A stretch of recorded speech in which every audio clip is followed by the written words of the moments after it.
Okay, Andy Verboom. I knew that was you. I was trying to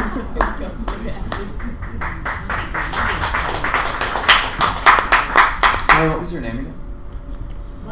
Michael. When Michael was mentioning Valerie saying that poems are abandoned, I remembered that it's Auden misquoting Valerie, and Valerie actually says that it's an accident that brings a poem to a close. So I couldn't raise my hand in either case when you asked if I abandon poems or if I finish them, because I think that I don't have that power necessarily, and it's the poem or some accident within or without the poem. You think too much. That answer, yeah.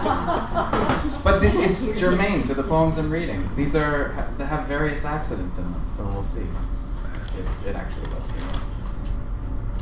Okay, the first one's called Figure with Pressurized Hose.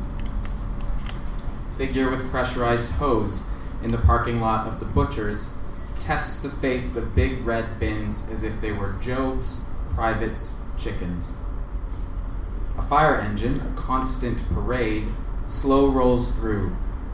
A fire engineer in the back of the palanquin bows her head to a notepad or at the news or to her unignitable pants, likely wondering how her vessel resembles a criminal prosecutor.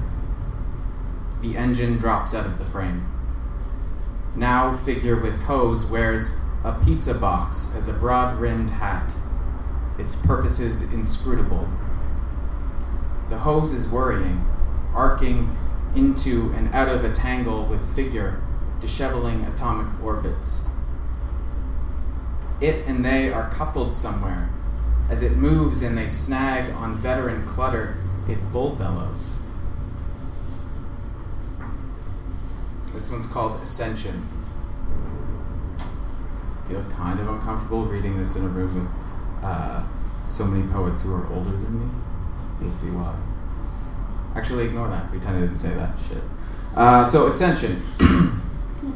You doddering old nude, balancing on your head the plate of wisdom, watch the last two peas, the two greens at the end of time, running each other down around the unsteady rim.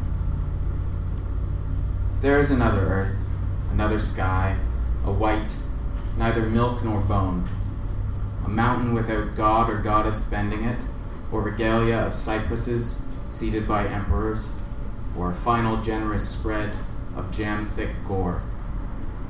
Another earth, a clean, plain mountain, its promise the swallowed sword around which you quiver. So sprint the stone spine, the sandpapery flutter of your feet on the steps. You get damp and puff the smell of cheap tea, a leaf or two submitted to the lukewarm bigness. And this one's called Last Bastion. A liver and raisins hand, a hand recalling a time of austere delicacies, coasts along the backrest of a streetcar seat, vaguely checking the true of this heirloom furniture, then curls on its satisfaction. The most beautiful winter coat boards now, its fur lashes descending and descending their eyeful of snow in inches over all seated here. Were a poem a sprig of parsley on a ruddy philosophical stake, there'd be a bald man here in a clean white two-door, one door an elbow in the bike lane, face lit with cigar, in a thought bubble above his parking, a rat visible through the hatch of an egg, tail between lips. No such lucidity climbs into this accordion of strangers, to wedge itself between others' rib cages' syncopations. But there's payload twilight, withers of lunged beasts, dawning and setting, from now till the rations of animal sleep deplete.